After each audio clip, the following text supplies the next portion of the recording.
நீங்கள் பார்த்து கொண்டிருப்பது உங்கள் ஜாஷுவா டிவி. சகல ஜனங்களுக்கும் நற்செய்தி.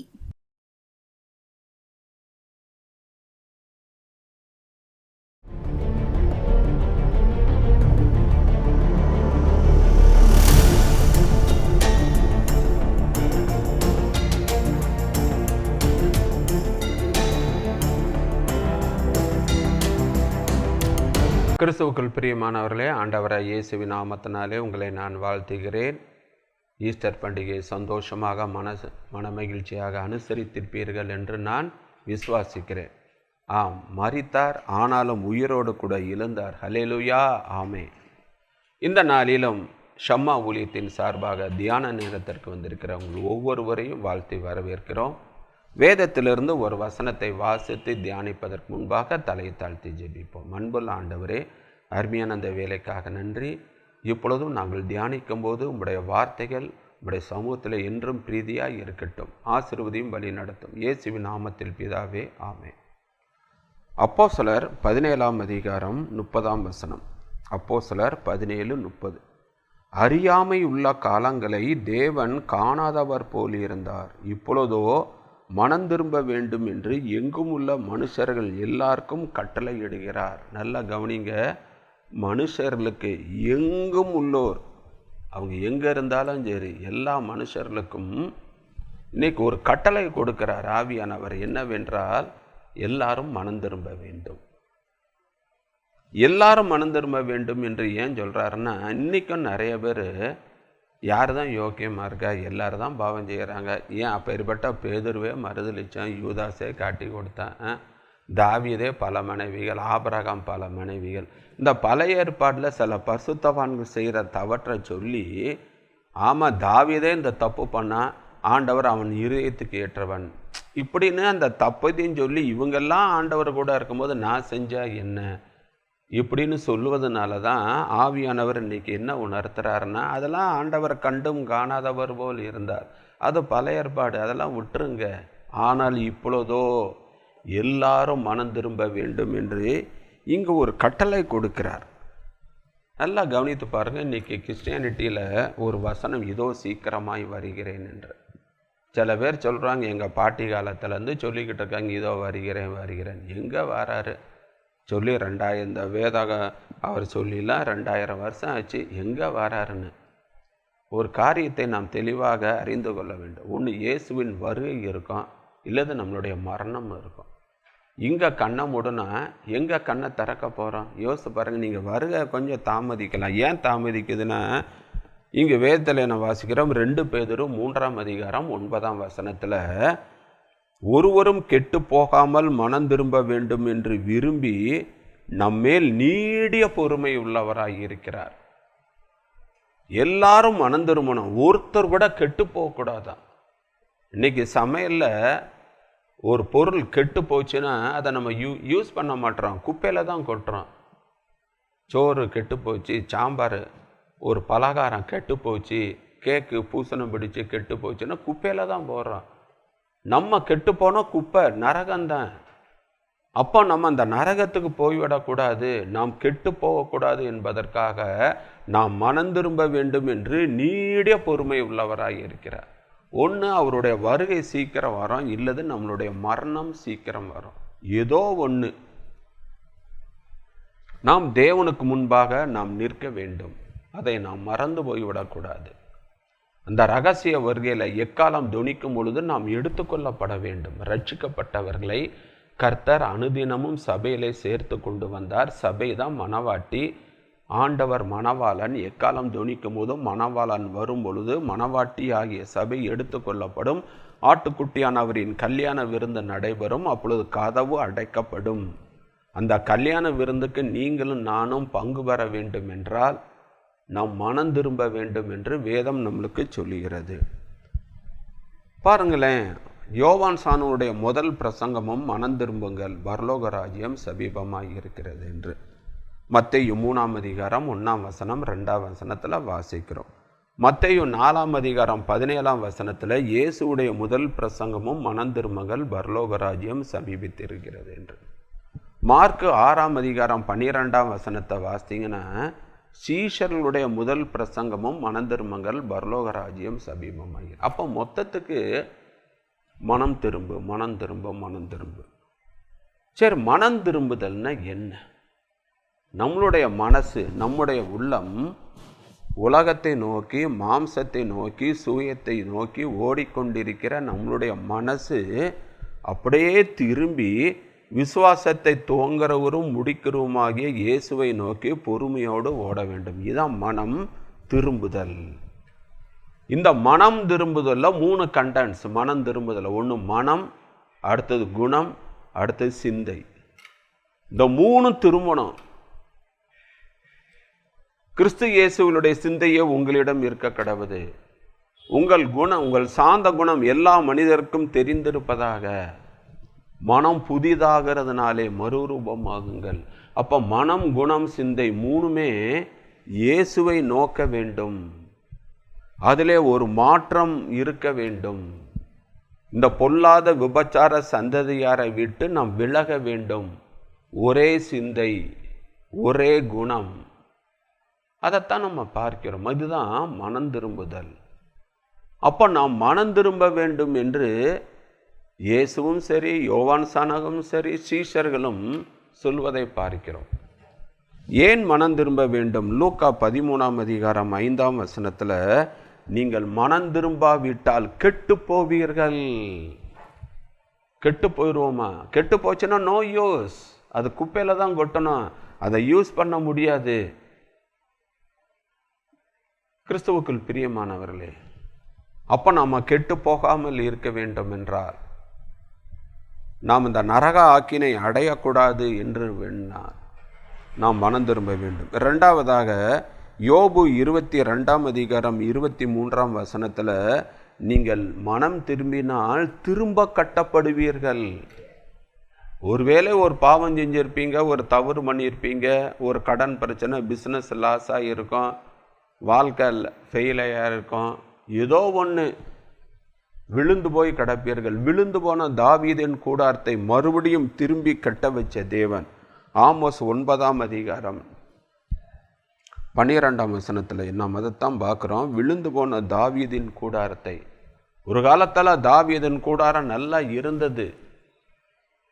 ஆனால் என்னைக்கு பத்சேபாள் மூலமாக பாவம் செஞ்சானோ அந்த கூடாரம் விழுந்து விட்டது. அவன் அப்படியே இருக்கவில்லை. 51ஆம் சங்கீதத்தை எழுதி பாவ அறிக்கை பண்ணி ஆண்டவர்கிட்ட மன்னிப்பு வாங்கி மறுபடியும் தேவன் அந்த கூடாரத்தை எழும்பி திரும்ப கட்ட வைச்சார். என் இருதயத்துக்கு ஏற்றவன் என்று சொன்னார் ஆண்டவர். அதுபோல உங்கள் வாழ்க்கை, உங்கள் தொழில், உங்களுடைய பிஸ்னஸ், உங்களுடைய ஊழியம் விழுந்து போயிருக்கிறதா? தேவன் மறுபடியும் நம்மை மறுபடியும் கட்ட வைப்பார். பயப்படாதீங்க. ஆண்டவரை நோக்கி பாருங்க, ஆண்டவரை நோக்கி பிரார்த்தனை பண்ணுங்க. ஆண்டவரே, நான் தப்பு பண்ணிட்டேன், என்னை மன்னிச்சிருங்க. தன் பாவங்களை மறைக்கிறவன் வாழ்வடைய மாட்டான், அவைகளை அறிக்கை செய்து விட்டு விடுகிறவனோ இரக்கம் பெறுவான் என்று வேதம் நம்மளுக்கு சொல்லவில்லையா? எந்த பாவமாக இருந்தாலும் நீங்கள் ஆண்டவர்கிட்ட வாங்க, மனுஷன்கிட்ட போகாதீங்க. ஆண்டவர்கிட்ட வாங்க, அறிக்கை செய்யுங்க, உங்கள் சூழ்நிலையை சொல்லுங்க. இந்த சூழ்நிலை வேற வழி இல்லை ஆண்டவர், இந்த தப்பு நான் பண்ணிட்டேன், என்னை மன்னியும் என்று சொல்லுங்க. அறிக்கை இடுங்க, மனஸ்தாபப்படுங்க, அதை விட்டு விடுங்க. மறுபடியும் அந்த பாவத்தை செய்யாதிருங்கள்.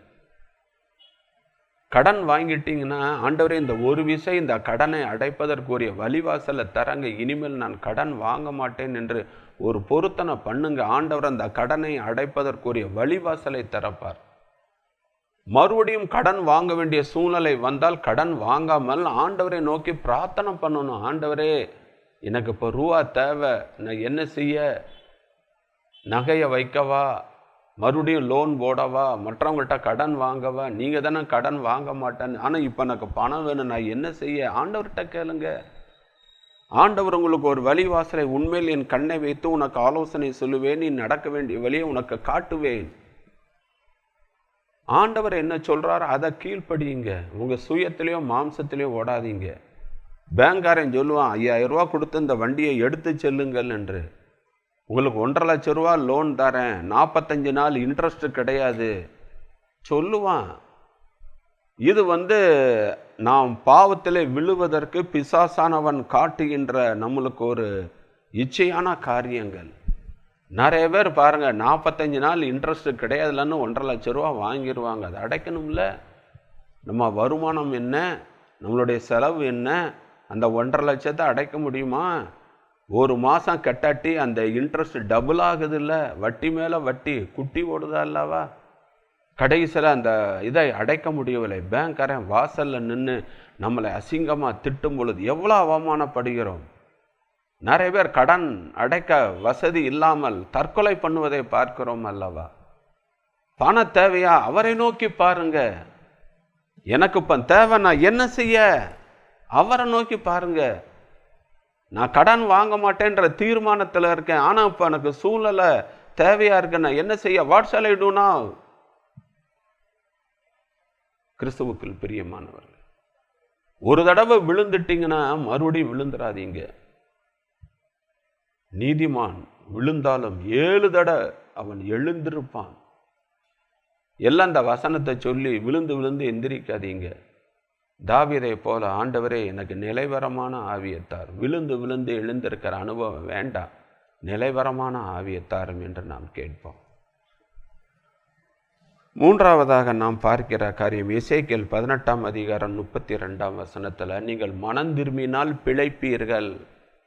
நீங்கள் பிழைப்பீங்க, நீங்கள் சாக மாட்டீங்க, பாவத்தில் அப்படியே அடிக்ட் ஆகிட மாட்டீங்க, நீங்கள் பிழைப்பீர்கள். ஆனால் நீங்கள் மனம் திரும்ப வேணாம். மனம் திரும்பாத பட்சத்தில் ஒரு தீர்மானம், இதெல்லாம் செய்ய மாட்டேன், ஒரு தீர்மானம் எடுங்க. நம்மளுடைய மனசு மாறணும், நம்மளுடைய குணம் மாறணும், நம்மளுடைய சிந்தம் மாறணும். சில பேர் சொல்லுவாங்கள்ல, நாய் வாழை கூட நிமித்திடலாம், இவன் குணத்தில் நிமிர்த்தவே முடியாது.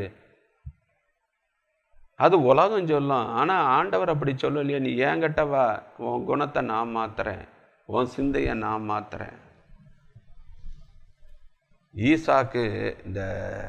ஈசாக்கிட்ட யாக்கோபு ஏசாவுடைய ஆசீர்வாதத்தை ஏமாற்றி வாங்கினவுடன் ஏசா என்ன சொன்னா? என் தகப்பன் நாட்கள் வரட்டும், என் தம்பியை நான் கொன்று போடுவேன். அவ்வளோ கசப்பு இருந்தது. 2 பேரும் பிரிந்தாங்க. இப்போ யாக்கோபு மனைவி பிள்ளைகளோடு கானான் தேசத்துக்கு வந்து கொண்டு இருக்கும் போது ஒருவன் சொல்கிறான், உன் சகோதரன் ஏசா எதிர்கொண்டு வருகிறான் என்று. அப்பா அவன் அன்னை சொன்ன வார்த்தை ஞாபகத்துக்கு வருது. உடனே இந்த யாக்கோபு ஆற்றங்கரைக்கு அங்கிட்ட மனைவி பிள்ளைகள் மறுமனையாட்டி வேலைக்காரர்கள் எல்லாத்தையும் விட்டுட்டு இவன் மட்டும் தனியாக இருந்து ஒரு ஆன்லைன் ப்ரேயர் போடுறான் பாருங்க. ஆண்டவரே, எங்கள் அண்ணனை ஏமாத்தினேன், எங்கள் அப்பாவை ஏமாத்தினேன், என் மாமனாரை ஏமாத்தினேன், இந்த ஆசீர்வாதங்கள்லாம் இப்போ எனக்கு கை கூடலை, எனக்கு உம்முடைய ஆசீர்வாதம் தான் தேவை. அந்த மாற்றம் மனம் திரும்பினான். உன்னைதான் ஆண்டவர் கேட்குறாரு, உன் பேர் என்ன? அவன் உண்மையை சொல்கிறானா? ஏன் அவருக்கு தெரியாதா? யாக்கோபுன்னு தெரியாது, அவருக்கு தெரியும். ஏன்னா நீ ஒரு வட்டம் ஏசான்னு பேரை ஏமாற்றி ஆசீர்வாதத்தை வாங்கினவனாச்சே. இப்போ நீ உண்மையை சொல்லுகிறாய் என்பதற்காக உன் பெயர் என்ன? அவன் யாக்கோபு என்று சொல்கிறான். அப்பொழுதுதான் யாக்கோபு எத்தன், அந்த பெயர் வேண்டாம், உனக்கு இஸ்ரவேல் என்ற பெயரை நான் கொடுக்கிறேன் என்று பெயரை மாற்றுவதை பார்க்கிறோம். அப்போ தேவ சமூகத்திட்ட போகிறங்க, என் மனைவி குணம் மாறல, என் கணவன் குணம் மாறல, என் பிள்ளைங்க குணம் மாறல, என் கூட பிறந்தவங்க குணம் மாறல, என்னை பகைக்கிறாங்க, என் மேலே கசப்பாக இருக்கிறாங்க. ஆண்டவர்கிட்ட போங்க, ஜெபம் பண்ணுங்க. கர்த்தர் உங்களுக்காக யுத்தம் பண்ணுவார், கர்த்தர் உங்களுக்காக வழக்காடுவார், கர்த்தர் உங்களுக்காக பரிந்து பேசுவார். அப்போ வேதம் சொல்லுகிறது, நீங்கள் மனம் திரும்பினால் பிழைப்பீர்கள். கடைசியாக ஏசாயா 30ஆம் அதிகாரம் 15ஆம் வசனத்தில், நீங்கள் மனம் திரும்பினால் ரட்சிக்கப்படுவீர்கள். ஒரு மனுஷனை ரட்சிக்கப்படுவது மனுஷன் கையில் கிடையாது. நீங்கள் என்னதான் சொல்லுங்க, ரட்சிப்பு கர்த்தருடையது. நீங்கள் மனம் திரும்புங்க, கர்த்தர் அவர்களை ரட்சிப்பார். கிறிஸ்துவுக்குள் பிரியமானவர்களே, அப்போ மனம் திரும்புதல் எவ்வளோ முக்கியம். மனம் திரும்புதல் என்பது அப்போஸ்தலர் 16:31 கர்த்தராகிய இயேசு கிறிஸ்துவை விசுவாசி, அப்பொழுதும் நீயும் உன் வீட்டாரும் ரட்சிக்கப்படுவீர்கள். அது அந்த ஜெயில் அந்த வார்டனுடைய தலைவனுக்கு சொல்லப்பட்டது. நீ ஆண்டவரை விசுவாசித்தா போதும் நீ ரட்சிக்கப்பட்டுருவேன்னு. ஆனால் அங்கே ரோமர் 10:9 நீ விசுவாசித்தா மட்டும் போகாது, உன் நாவினால் நீ அறிக்கையிட வேண்டும். அப்படி அறிக்கையிட்டால் நீ ரட்சிக்கப்படுவாய் என்று. ஆனால் அப்போஸ்தலர் 2:38-40 என்ன வாசிக்கிறோம்? நம்மளுக்கு மனம் திரும்புதல் என்பது மனம் ப்ளஸ் திரும்புதல். நீ மனம் திரும்பி பாவ மன்னிப்பு பெற்று ஞானஸ்தானம் பெற்றால் நீ பரிசுத்தாவியின் வரத்தை பெறுவாய். அந்த பரிசுத்தாவியின் வரத்தை பெற்ற பண்பு மாறுபாடு சந்ததியை விட்டு நீ விலகி நீ ரட்சிக்கப்படுவாய். ரட்சிக்கப்பட்டவர்களெல்லாம் கர்த்தர் சபையிலே சேர்த்து கொண்டு வந்தார். அதுதான் மணவாட்டி. ஆண்டவர் மணவாளன் எக்காலம் துணிக்கும் பொழுது மணவாட்டி ஆகிய சபை எடுத்து கொள்ளப்படும். நாம் பரலோகத்துக்கு சென்று அந்த ஆட்டுக்குட்டியானவரின் கல்யாண விருந்திலே பங்கு பெற முடியும். அப்போ மனம் திரும்புதல் என்பதோ வருத்தப்படுவதோ மனஸ்தாபப்படுவதோ துக்கப்படுவதோ பாவம் செய்வதை விட்டு விலகுவதோ அறிக்கை செய்து அப்படியே விடுறது கிடையாது. அறிக்கை செய்து அந்த பாவத்தை மறுபடியும் செய்யக்கூடாது. யூதாஸ் என்ன செஞ்சான்? மனஸ்தாபப்பட்டான். குற்றமில்லாத இரத்தத்தை காட்டி கொடுத்தேனே என்று மனஸ்தாபப்பட்டான். மனஸ்தாபப்பட்டதோடு சரி, அவன் ஆண்டவர்கிட்ட வரலையே, பிரதான ஆசாரியன்ட்டெல்லாம் போனான். அவன் இந்த காணிக்க வேண்டானோன்னே தேவாலயத்தில் தூக்கி எறிந்து நான்று கொண்டு செத்தான் அல்லவா பார்க்கிறோம். தப்புன்னு தெரிஞ்சிச்சுன்னா, தவறுன்னு தெரிஞ்சிச்சுன்னா ஆண்டவர்கிட்ட வாங்க, மனுஷன்கிட்ட போகாதீங்க. அப்பா நான் தெரியாமல் செஞ்சிட்டேன், சூழ்நிலைகளை செஞ்சிட்டேன், என்னை மன்னியும். அப்போ மெய்யாய் மனம் திரும்பி தம்மை நோக்கி கூப்பிடுகின்ற யாவர்க்கும், உண்மையாய் தம்மை நோக்கி கூப்பிடுகின்ற யாவர்க்கும் அவர் சமீபமாய் இருக்கிறார். அப்போ நம்ம மனம் திரும்ப வேண்டியது ஒரு கட்டளையாக இந்த நாளில் வேதம் நம்மளுக்கு சொல்லுகிறது. நாம் இதுவரை எப்படி வாழ்ந்தாலும் போதும். இந்த பிரபஞ்சத்துக்குரிய உலக வித்த வேஷம் தரிக்க வேண்டாம். புறஜாதியார்களுடைய மார்க்கத்தை நாம் பின்பற்ற வேண்டாம். மரித்தோர் தங்கள் மரித்தோரை அடக்கம் பண்ணப்பட்டோம். நாம் ஆண்டவரை பின்பற்றுவோம். சிலுவையை எடுத்துக்கொண்டு அனுதினமும் என்னை பின்பற்றி வா என்று ஆண்டவர் நம்மளுக்கு போதிக்கவில்லையா? கிறிஸ்துவுக்குள் பிரியமானவரே, மனம் திரும்பி ரட்சிக்கப்படுவோம். தலையை தாழ்த்தி ஜெபிப்போம். அன்புள்ள ஆண்டவரே, அருமையான இந்த வேலைக்காக நன்றி அப்பா. இதுவரை பெயர் கிறிஸ்தவனாக, பண்டிகை கிறிஸ்தவனாக, மாய்மாலா கிறிஸ்தவனாக வாழ்ந்து வந்தேன். ஆனால் இன்னைக்கு எல்லாரும் மனம் திரும்ப வேண்டும் என்ற ஒரு கட்டளையை கொடுக்கிறீர்.